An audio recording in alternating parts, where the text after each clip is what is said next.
الرحمن الرحيم واذكروا نعمة الله عليكم إذ كنتم أعداء فألف بين قلوبكم فأصبحتم بنعمته إخوانا صدق الله العظيم. وقال النبي صلى الله عليه وسلم افشوا السلام بينكم او كما قال صلى الله عليه وسلم. اسٹیج پر جلوہ افروز معطر علماء کرام،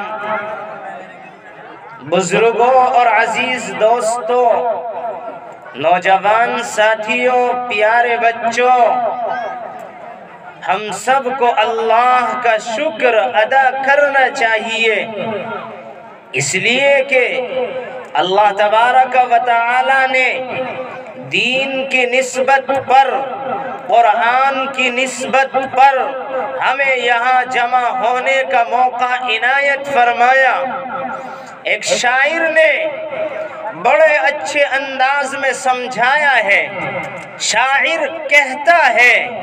میری طلب بھی کسی کے کرم کا صدقہ ہے، یہ قدم خود نہیں اٹھتے اٹھائے جاتے ہیں،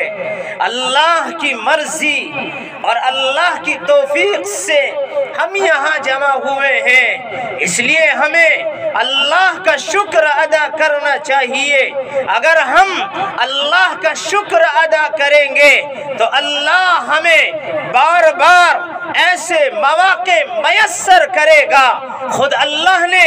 اپنی کتاب قرآن میں بیان کیا ہے. اللہ فرماتا ہے لَإِن شَكَرْتُمْ لَأَزِيدَنَّكُمْ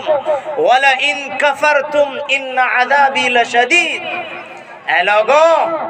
اگر تم میری نعمتوں کا شکر ادا کرو گے، جو میں نے تمہیں نعمتیں عطا کی ہیں،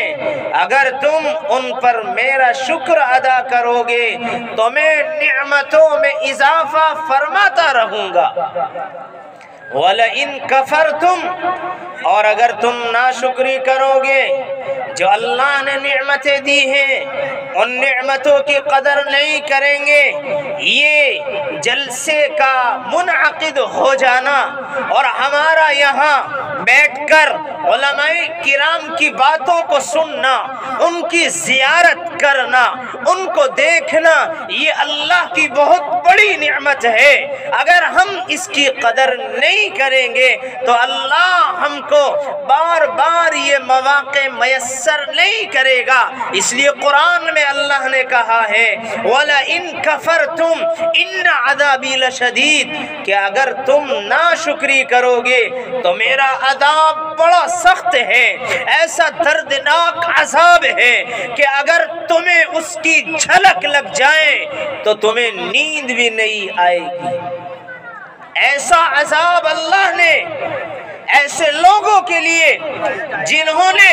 اللہ کی ناشکری کی، اللہ کی نافرمانی کی، تو اللہ نے ایسے لوگوں کے لیے سخت عذاب کی وعید بیان کی ہے. اس لیے میرے بھائی اور بزرگوں، یہ اللہ نے جو ہمیں موقع دیا ہے، ہم اس پر اللہ کا شکر ادا کریں اور اللہ سے یہ دعا کریں اے ربا، اے اللہ تو ہمیں بار بار ایسے مواقع میسر فرماتا رہے کہ ہم دین کی باتیں علماء کی زبانی سن کر اپنی زندگیوں کو بدلنے کی کوشش کریں، اپنی زندگیوں کو تبدیل کرنے کی کوشش کریں. میں نے جو قرآن کی آیت تلاوت کی تھی، اس آیت میں اللہ نے بیان کیا ہے اور اللہ نے صحابہ کو متوجہ کر کے، صحابہ کو اللہ نے متوجہ کر کے بتلایا ہے، ان کو سمجھایا ہے اے میرے صحابہ کی جماعت، تم اس زمانے کو یاد کرو جس زمانے میں تمہارے اندر برائیاں جنم لیے ہوئے تھی. اس زمانے کو یاد کرو کہ جس زمانے میں تم لوگ آپس میں ایک دوسرے سے قتل و قتال کرتے تھے، آپس میں ایک دوسرے سے لڑتے تھے. اس زمانے کو یاد کرو، اللہ نے تمہارے اوپر یہ انعام کیا، اللہ نے تمہارے اوپر یہ احسان کیا کہ اللہ تعالیٰ نے جناب نبی کریم علیہ السلام کو تمہارے درمیان میں بھیجا ہے، اور آپ علیہ السلام نے تمہارے قلوب پر محنت کی ہے، اور آپ علیہ السلام نے تمہارے دلوں کو سنوارا ہے، جس کے نتیجے میں تم آپس میں پیار اور محبت کرنے لگے، اسی کو اللہ نے اس آیت میں ذکر کیا ہے۔ اللہ تعالی بیان کرتا ہے وَاذْكُرُوا نِعْمَةَ اللَّهِ عَلَيْكُمْ، اے لوگو اللہ کے اس انعام کو یاد کرو، اللہ کی اس نعمت کو یاد کرو جو اللہ نے تمہارے اوپر انعام کیا ہے، جو اللہ نے تمہارے اوپر احسان کیا ہے، اور وہ احسان کیا ہے اس کو آگے اللہ نے ذکر کیا ہے۔ اذ کنتم اعداء فألف بین قلوبکم، کہ تمہارے درمیان میں عداوتیں، نفرتیں اور دشمنی ایک دوسرے سے جنم لیے ہوئے تھی، لیکن اللہ نے اس عداوت کو، اس نفرت کو، اس دشمنی کو تمہارے دلوں سے نکال دیا، جس کے نتیجے میں فَأَلَّفَ بَيْنَ قُلُوبِكُمْ، پھر اللہ نے تمہارے دلوں کو ملا دیا،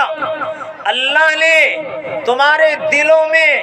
ایک دوسرے کی طرف سے محبت کو ڈال دیا، فَأَصْبَحْتُمْ بِنِعْمَتِهِ إِخْوَانًا، جس کے نتیجے میں تم آپس میں بھائی بھائی ہو گئے۔ میرے بھائیوں، اللہ نے صحابہ کو متنبہ کیا تھا، صحابہ کو سمجھایا تھا، لیکن جب تک قرآن باقی ہے، جب تک اسلام باقی ہے، جب تک دین باقی ہے، مسلمان اس آیت کے مصداق ہے، اور مسلمانوں کو اللہ نے یہ سمجھایا ہے، یہ بتلایا ہے کہ مسلمانوں تم دنیا میں عداوتوں اور نفرتوں کرنے کے لیے نہیں آئے ہیں، تم ایک دوسرے سے دشمنی کرنے کے لیے دنیا میں نہیں آئے ہیں، بلکہ مسلمان کو اللہ نے دنیا میں اس لیے بھیجا ہے تاکہ مسلمان آپس میں پیار اور محبت کے ساتھ زندگی گزارے۔ نبی علیہ السلام نے مثال دے کر ہم سب کو سمجھایا ہے کہ ایمان والے کی کیا قدر ہے۔ نبی علیہ السلام فرماتے ہیں ان المؤمن للمؤمن کالبنیان یشد بعضہ بعضا، کہ ایک مسلمان ایمان والا دوسرے مسلمان ایمان والے کے لیے بھائی کی طرح ہے۔ ان المؤمن للمؤمن کالبنیان، کہ ایک ایمان والا دوسرے ایمان والے کے لیے مضبوط عمارت کی طرح ہے۔ جس طرح انسان عمارت بناتا ہے اور اس عمارت کو کھڑا کرنے کے لیے سریے کا انتظام ہوتا ہے، ڈیسک کا انتظام ہوتا ہے، اور اس کے علاوہ اس کو مضبوط بنانے کے لیے جو چیزیں استعمال کرنے کی ہیں، ایک عمارت بنانے والا ان چیزوں کو استعمال کرتا ہے تاکہ ہماری عمارت مضبوط بن سکے۔ اسی طرح نبی علیہ السلام نے مثال دے کے سمجھایا ہے، آپ نے بیان کیا ہے کہ ایک ایمان والا دوسرے ایمان والے کے لیے مضبوط عمارت کی طرح ہے۔ جس طرح عمارت میں لگنے والی چیزیں عمارت کو مضبوط کرتی ہیں، اسی طریقے سے ایک ایمان والا دوسرے ایمان والے کو مضبوط کرتا ہے۔ اور ایک حدیث میں نبی علیہ السلام نے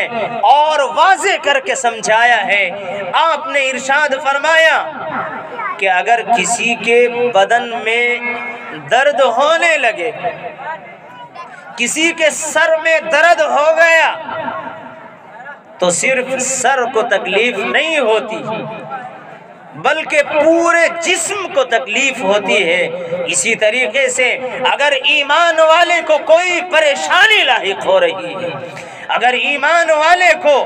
کوئی پریشانی ہو رہی ہے تو اس کا مطلب یہ ہے کہ ایک ایمان والے کو نہیں ہو رہی ہے بلکہ تمام ایمان والوں کو ہو رہی ہے۔ اس لیے ہمیں اگر ہمارا ایک مسلمان بھائی پریشان ہے تو ہمیں اس کی مدد کرنی ہے، اس کا ہاتھ میں ہاتھ ملا کر اپنی زندگی کو گزارنا ہے اور اس سے یہ کہنا ہے اے میرے بھائی پریشان ہونے کی ضرورت نہیں ہے، میں آپ کے ساتھ ہوں، ہم آپ کے ساتھ ہیں۔ اگر آپ کے جسم میں درد ہے تو میرے جسم میں بھی درد ہے، اس لیے آپ گھبراؤ مت، آپ کو گھبرانے کی ضرورت نہیں ہے۔ اس لیے میرے بھائیوں اور بزرگوں، ہم آپس میں پیار اور محبت پیدا کریں۔ اور پیار اور محبت کیسے ہوگی؟ نبی علیہ السلام نے یہ طریقہ بھی بتلایا ہے۔ آپ علیہ السلام نے ایک حدیث میں آپس میں پیار اور محبت کا علاج بھی بتلایا ہے، اور آپس میں پیار اور محبت کس چیز سے پیدا ہوتی ہے آپ علیہ السلام نے اس کو بھی بیان کیا ہے۔ آپ نے ارشاد فرمایا دب الیکم داء الامم قبلکم الحسد والبغضاء، کہ اس امت کے اندر پچھلی امتوں کی تمام برائیاں داخل ہو کر رہے گی۔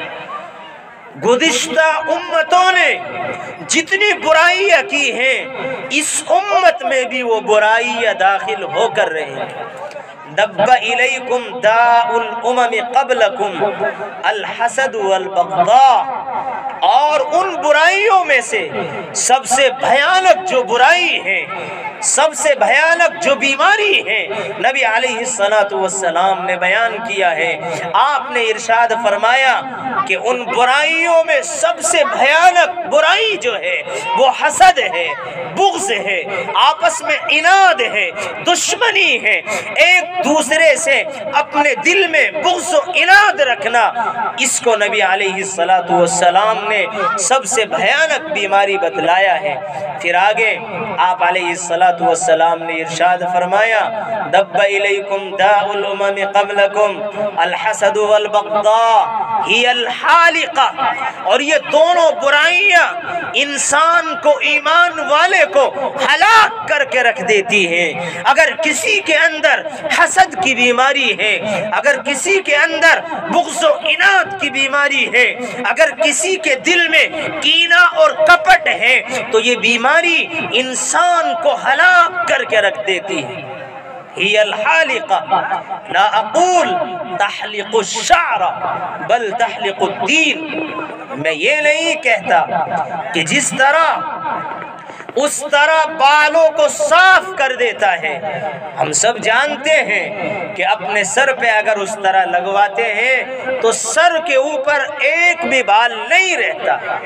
تو جس طریقے سے اس طرح بالوں کو صاف کر دیتا ہے، اسی طریقے سے یہ حسد، بغض و عناد انسان کی، مسلمان کی، ایمان والے کی نیکیوں کو ختم کر دیتا ہے۔ ہی الحالقہ لا اقول تحلق الشعر بل تحلق الدین، کہ یہ دین کو ختم کر دیتا ہے۔ اگر مسلمان ہے، ایمان والا ہے، جو نیکیاں کرتا ہے، تو یہ نیکیاں حسد، بغض و عناد کسی کے اندر اگر ہوتی ہیں، وہ دوسرے نیک کام کرتا ہے لیکن حسد کی وجہ سے، بغض و عناد کی وجہ سے وہ نیکیاں ختم ہو جاتی ہیں۔ اور آگے نبی علیہ السلام نے فرمایا لا اقول تحلق الشعر بل تحلق الدین والذی نفسی بیدہ لا تدخل الجنت حتی تؤمنوا، قسم ہے اس پروردگار عالم کی جس نے مجھے بنایا ہے، والذی نفسی بیدہ لا تدخل الجنت حتی تؤمنوا، وہ انسان جنت میں نہیں جا سکتا جب تک کہ وہ ایمان کو قبول نہ کر لے، ایمان کو اختیار نہ کر لے۔ ولا تؤمنوا حتی تحابوا، اور وہ کامل ایمان والا نہیں ہو سکتا جب تک کہ آپس میں پیار اور محبت نہ کر لے۔ اور نبی علیہ الصلوۃ والسلام نے آگے ارشاد فرمایا اولا ادلکم علی شیء، اے میرے صحابہ کی جماعت، کیا میں تمہیں ایسا کام نہ بتلا دوں کہ اگر تم وہ کام کر لو تو آپس میں تمہارے درمیان میں آپس میں پیار اور محبت پیدا ہو جائے گی؟ صحابہ نے کہا یا رسول اللہ آپ ہمیں بتلائیے، ہم تو چاہتے ہیں کہ آپس میں پیار اور محبت پیدا ہوتی رہے اور ہمارے درمیان میں پیار اور محبت باقی رہے۔ آپ علیہ الصلوۃ والسلام نے ارشاد فرمایا اولا ادلکم علی شیء اذا فعلتموه، کیا میں تمہیں ایسا کام نہ بتلا دوں کہ اگر تم اس کام کو کر لو تحاببتم، تو تمہارے درمیان میں پیار اور محبت پیدا ہو جائے گی۔ نبی علیہ الصلوۃ والسلام نے آگے ارشاد فرمایا افشوا السلام بینکم، لوگوں سلام کو اپنے درمیان میں پھیلاؤ۔ یہ سلام کرنا السلام علیکم ورحمۃ اللہ وبرکاتہ، یہ ایسا عمل ہے کہ یہ مسلمانوں کے درمیان میں پیار اور محبت کو پیدا کر دیتا ہے۔ اس لیے اگر ہم چاہتے ہیں کہ ہمارے درمیان میں پیار اور محبت باقی رہے اور ہم پیار اور محبت کے ساتھ زندگی گزارتے رہیں، تو میرے بھائیوں ہم اس عمل کو کر لیں۔ نبی علیہ الصلوۃ والسلام مدینہ منورہ تشریف لا رہے ہیں اور آپ نے مدینہ منورہ کے اندر جو سب سے پہلی تقریر کی ہے اور آپ نے جو صحابہ کو سمجھایا ہے، اس میں آپ علیہ الصلوۃ والسلام نے 3 باتیں بیان کی تھی۔ ان میں سے آپ علیہ الصلوۃ والسلام نے ایک بات یہ بیان کی تھی اے میرے صحابہ کی جماعت، اے میرے صحابہ، تم اپنے درمیان میں تم آپس میں سلام کو رواج دے لو۔ اگر تم سلام کو عام کرو گے، اگر تم سلام کو پھیلاؤ گے تو اللہ تمہارے درمیان میں پیار اور محبت پیدا کر دے گا۔ نبی علیہ الصلوۃ والسلام کا یہ طرز عمل تھا کہ آپ راستے سے جا رہے ہیں، حضرت انس بیان کرتے ہیں کہ آپ علیہ الصلوۃ والسلام بچوں کے پاس سے گزرتے تھے، مر علی الصبیان، آپ بچوں کے پاس سے گزر رہے ہیں، فسلم علی، بچوں کو سلام کر رہے ہیں۔ کیوں؟ کہ بچوں میں رواج ہو جائے۔ اسی لیے ہمیں اگر آپس میں پیار اور محبت کو پیدا کرنا ہے اور آپس میں ہم یہ چاہتے ہیں کہ ایک دوسرے سے محبت پیدا ہو جائے، تو ہم ایک کام کر لیں اور وہ کام یہ ہے کہ سلام کو لازم پکڑ لیں۔ جو انسان سلام کرتا ہے وہ تکبر سے بری ہو جاتا ہے۔ حدیث میں نبی علیہ الصلوۃ والسلام نے فرمایا